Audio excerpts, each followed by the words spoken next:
It's 10:30 at night in Fairbanks. Still some sun.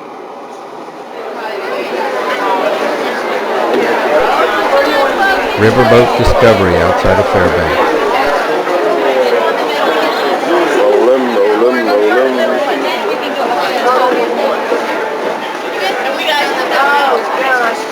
Food and roll paper towel, set up free, so you can work on the boat anytime you like. Well, grandfather had the right idea, because over the years they've tried everything you can imagine, from the office to the gift shops, the galleys, to being captains on board the boat, and every step in between.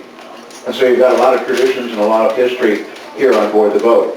Now, in just a little bit, we're going to turn this boat around. There's a map on the back of your newspaper. If you want to use that as we head underway, you're welcome to do it. But we're going to be heading downstream from here, which means we're going to go do 180 degrees.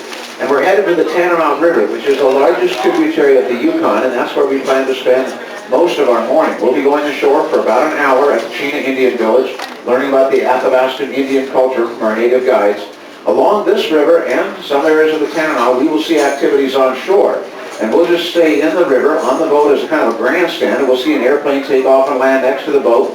We're going to stop by and see Susan Butcher's home and learn a little bit about the raising and racing of Alaskan sled dogs. We will see reindeer on shore, a fish camp in operation, and really a whole lot that will tell us about life in interior Alaska. So my program really is to narrate that for you, explain to you what you're looking at, and give you enough opportunity to move about, take pictures, and kind of enjoy your fellow travelers during these demonstrations if you would. And then in addition to that, we're going to ask you not to stand on the furniture for your own benefit. Now the airplane at the far end of the runway down there has a 1950 Piper Super Cub, and he's going to take off, leaving the ground before he reaches the gravel portion of the runway. Probably well before that. He needs only about 150 feet to take off. These airplanes are crucial here in remote parts of Alaska. Here he goes, 42 miles an hour airspeed, right about here. That's all it takes to take off.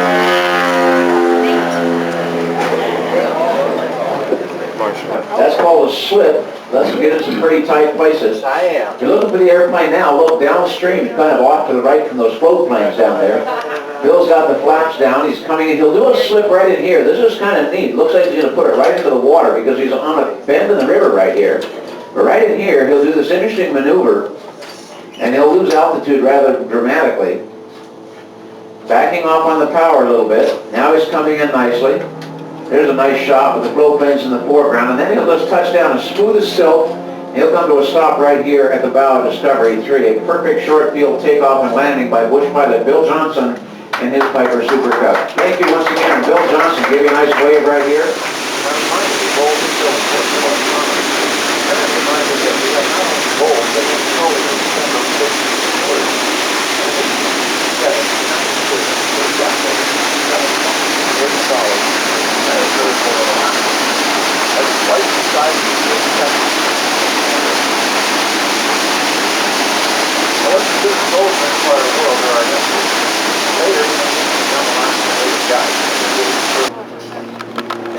Walls in these homes would be up to 16 inches thick, ceilings 20 to 30 inches of insulation, and most people heat with fuel oil. Some folks still heat with wood. In fact, on the right, there's a wood-fired hot tub. You see the brown house with the red roof. Look next to their boat, and you'll see a hot tub with a chimney sticking out of it. There's a snorkel stove. Now, you can put the wood in at the top, but then the nice good fire goes down below, and that kind of heats up the water. You get the water temperature up to about 103 degrees when it's 40 below, and then you run out the back door, leap into that hot water, lean back, and watch the northern lights dancing overhead. Go ahead, Susan. How are you doing this morning? Good morning. There you are. I can hear you now. Well, now, Susan, what's new at Trailbreaker Kennels? I see you got a whole bunch of puppies and a lot of hands out here. Well, fall training has started, and yesterday was nice and cool, and we were happy about that. This is a pretty warm morning this morning, but it's perfect for playing with the puppies. These guys here are 6 weeks old. Their mother is the harness right back here, Kibby. And Kibby and the puppies live over by the house because we like to be with the mothers when they whelp the pups to make sure they go safely. But much more importantly, we want to start the bond with these little guys. And although their eyes are shut for the first 10 days of their life, they have a good sense of smell. So we'll pick up each pup and blow across their noses right at birth to start the bonding process. And of course, this continues throughout their entire lives, but the bonding is most important right here in the early weeks and months. Now these guys here have graduated to the second stage in their training, which is really fun for us, and that's daily walks out the woods. And what we like to do is take the mother with us and some of these older retired dogs, because we're trying to teach the puppies the same love of adventure that we have. And also the beginnings of a trust and be trusted relationship. That's pretty easy to do because there's so many obstacles out there on the trail. There's some water to swim through, some steep cliffs to go up, and some big rocks. Longevity. Well, I think a lot of that has to do with the excellent nutrition and veterinary care that they get throughout their entire lives. And all the love and attention, but the most important factor has to be the exercise. TW still goes out on runs, leading the puppies. He doesn't go very far fast anymore, but he sure enjoys it and it keeps him fit. So what is the sort of the key to your channel these days? We talked about Granite again a little bit. Dog race is the ability to make our top racing team and in fact be the best dogs in it. And so right now, half of the kennel is out of Lucia. We have a lot of her grandchildren. This group of dogs is going to be led by one of her daughters and many of her grandchildren and children in this team.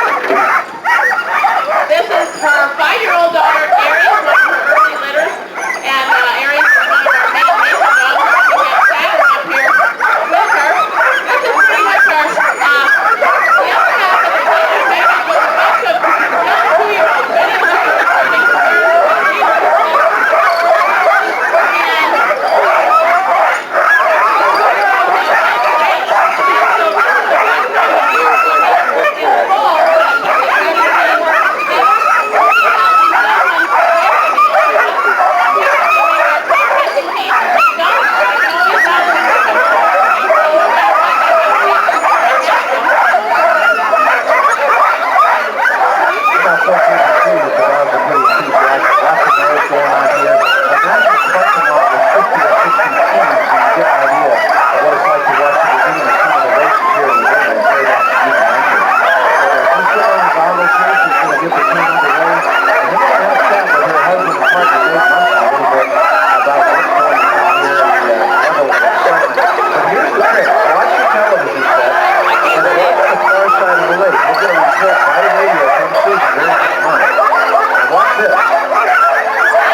And well, now, folks, look across the lake, way over on the other side, and listen carefully. She'll have a radio. Hopefully that'll work, and we'll get a broadcast from the other side.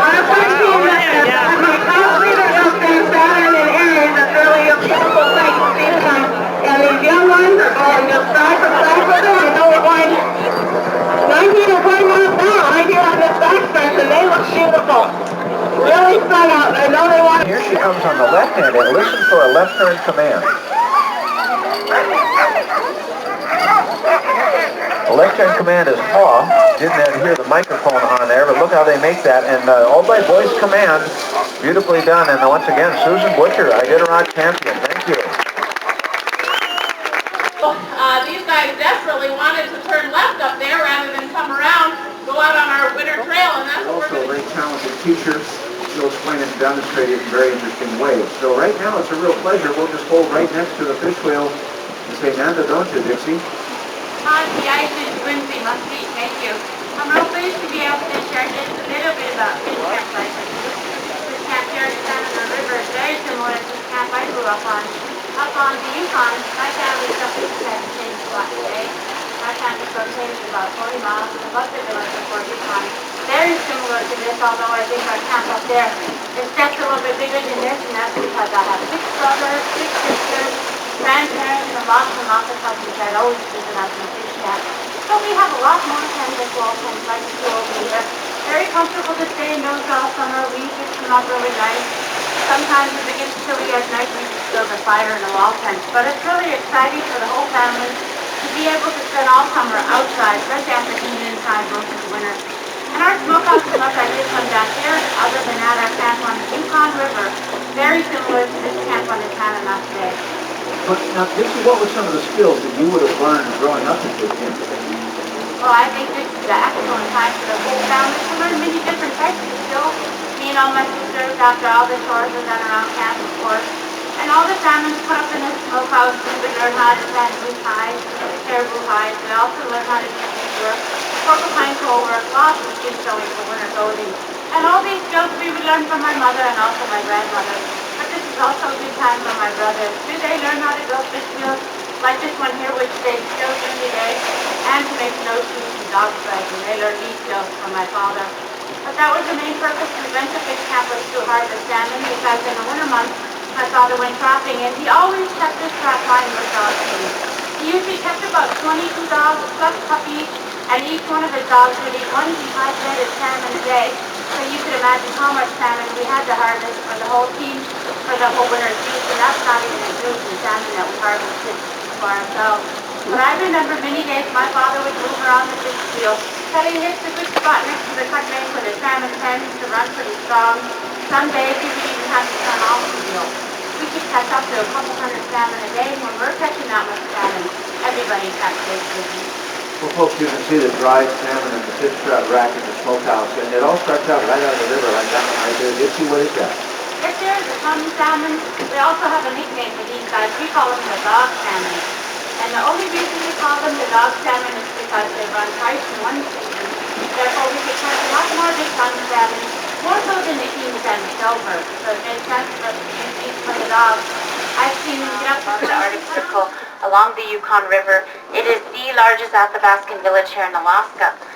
But I grew up there in a cabin just like this one, but our cabin was much bigger because I have 6 brothers and 6 sisters. And I was actually born in that very same cabin that was built by my father and delivered by my grandmother, Julia Peter, who happened to be the best teacher on the Yukon River.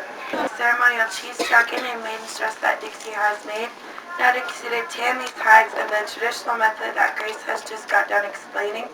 And Dixie is one of the few people today to still tan her hides in this method. The floral design beadwork is an Athabascan trademark. The designs on the chief's coat, these are symbolic designs taken after the animals the Athabascan men would go trapping for in the wintertime. For instance, the round blue flower is a wolf claw pattern in the snow. The pointy one is link. The 3-petal one is rabbit. The stems connecting these symbolic designs are ptarmigan dancing on top of the snow. The women believed this would bring them good luck on the trap line, so they would bring home lots of fur, lots of food, but most importantly, all the stories men always come home with. These garments take about 7.5 months to make, and that's after the tanning process is finished. Now the flowers on the women's parka, these are floral designs taken after the flowers from around the women's area, like the bluebells and also the forget-me-nots. Now the Athabascan women in the interior part of Alaska didn't start using the glass seed beads until the late 1800s when we traded with missionaries, gold miners, but mostly the Europeans that traveled up and down the Yukon River. Before the glass beads were used, we would use dyed porcupine quills dyed with natural dyes like berries, roots, and bark. Then thallium shells we traded with Lincoln Indians, bone beads, and silverberry seeds. But today we just order our beads from catalogs. Now this next piece is an Athabascan Yukon-style women's parka. It is a traditional parka, although I did add a big old zipper and put a nice cloth lining in it. And that's just so the girls could get it on and off very quickly in the summertime. Because normally we don't bring this out unless it's 40, 50 below zero. The main body is made from muskrat trimmed at the bottom with calfskin and river otter. Wolverine tassels used on the design to show off her husband is a good trapper and he did catch that Chucky Wolverine. Now get your cameras ready because she's going to share with you the sunshine ruff. You can see why we call this a sunshine ruff because it resembles the sun. The outside of this ruff is made from timber wolf. The inside of it is made from wolverine. Wolverine's used in most of the parka ruffs here in Alaska because of the natural oil in its fur that keeps the frost away from your face. If they were to travel to another native village, most likely the women in that village could actually tell what family she's from, what village she's from, just from the design on the back of her parka. And also it was really important that the Athabascan's husband gets to know his wife's parka design because it stays really dark up here. Yep, every one of them. Everyone is welcome to pet the dogs. They are all very friendly and they do love attention. But I will forewarn you though because sometimes these dogs don't have very good manners and have been known to occasionally go along and lift their leg on the fence. Well, when you think of a sled dog, you're probably most commonly thinking of the Siberians and the Malamutes. They're a little larger dog, especially the Malamutes. They can be well over 100 pounds. Now they're used as sled dogs too, but they're used more for things like recreational mushing or weight pulls, maybe pulling just a little larger, heavier sled, but going a lot shorter distances. Now comparing a Malamute to one of these dogs here, it's actually kind of like comparing the difference between, say, a draft horse and a racehorse. Or maybe picture in your mind the difference between a weightlifter and a marathon runner. These dogs here are much more akin to the marathon runner than anything else. In fact, that's what they were bred for. These dogs here are bred for their endurance, for their ability to travel long distances. They were used to haul mail, food, supplies, people, things like that from village to village. Because of the distances these dogs traveled, they actually had to have the body, say, more of a Boston Marathon runner than a big heavy weightlifter. So that's why they're not as big as what you might expect. So she can still be proudly pulling our team through that winter storm, protected by this bright blue dog jacket. Thank you, Kita. She thinks she's going to have a career as a model. Now, you know, these dogs also in the wintertime might travel up to 3,000 or 4,000 miles in just one winter, so they do have to have very tough feet. But there's different kinds of snow conditions, and some snow can be more abrasive to their feet than others. Like, say, soft, sticky snow you can make it snowballs out of. We don't want that snow to pack between their toes, or maybe here. He's actually 10 years old. He's traveled over 25,000 miles in his career so far. He's finished all 3 Iditarod, including the one this year. He even led me across the finish line last year, so he's pretty used to wearing his booties. Now all I have to do is I just slip this booty right over his foot there. There's a Velcro tab that fastens to hold in place. Now he's all ready for the races. He's wearing his bright red Nike. Oh, you're a good boy. Trying to get too excited there, though. Now, you know, these dogs, they do rely on us quite a bit for their care and nutrition and guidance as we train them, but we do rely on them.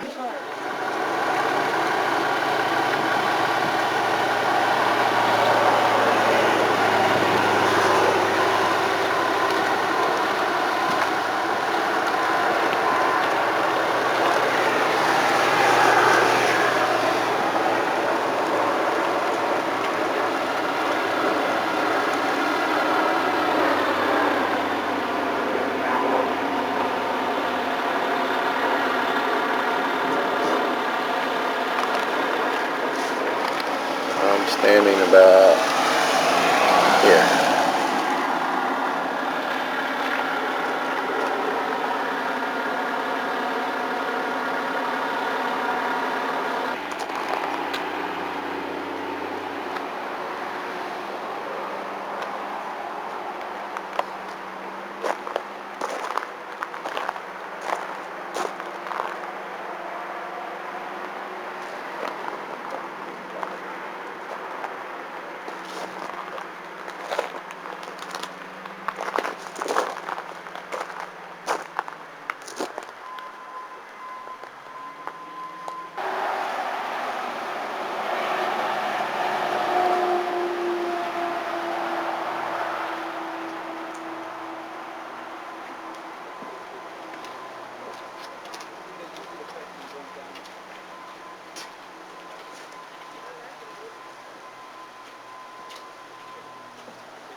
That's the pig. And here's a retired one.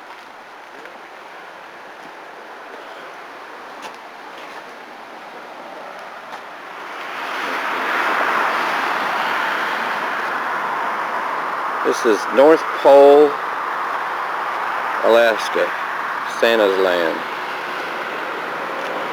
Santa Claus house, excuse me.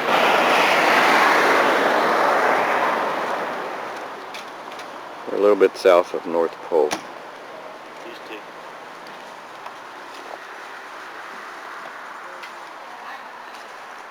These are items made out of burled wood. The burls being those knotty things.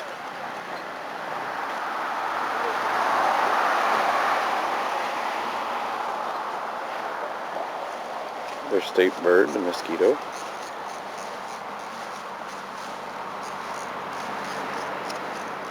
Still on the way to Delta Junction. Another shot of the Alyeska pipeline.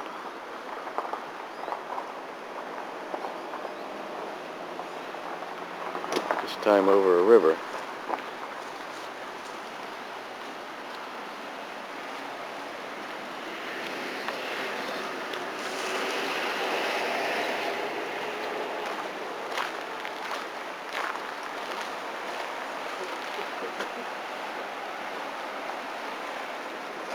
Okay, beautiful downtown Delta Junction.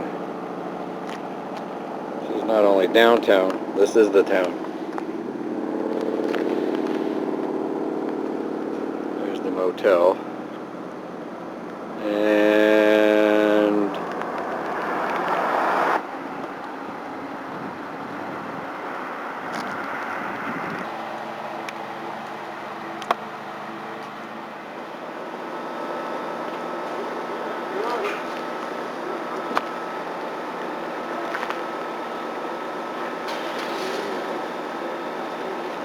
welcome to the city of Chicken. This is just a little thing. A little portion of it.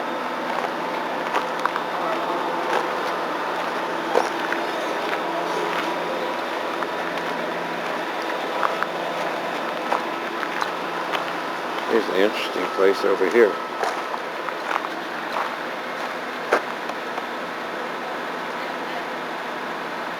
The outhouses. It's called Chicken because the people couldn't spell ptarmigan, the state bird, so they gave up.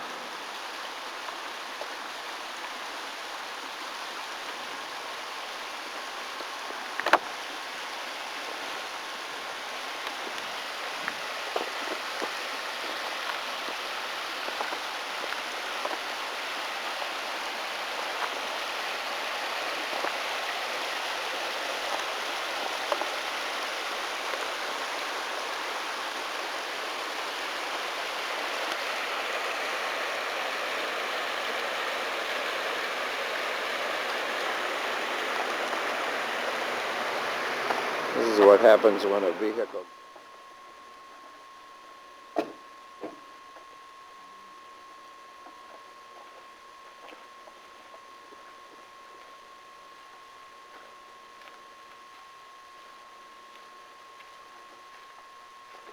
What are we looking at?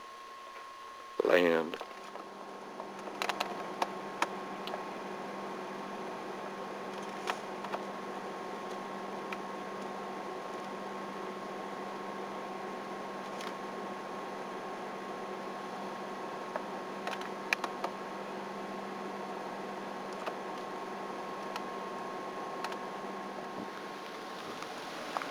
This is Dawson City on the Yukon River. Now just waiting for a ferry, which I didn't know existed until I got here.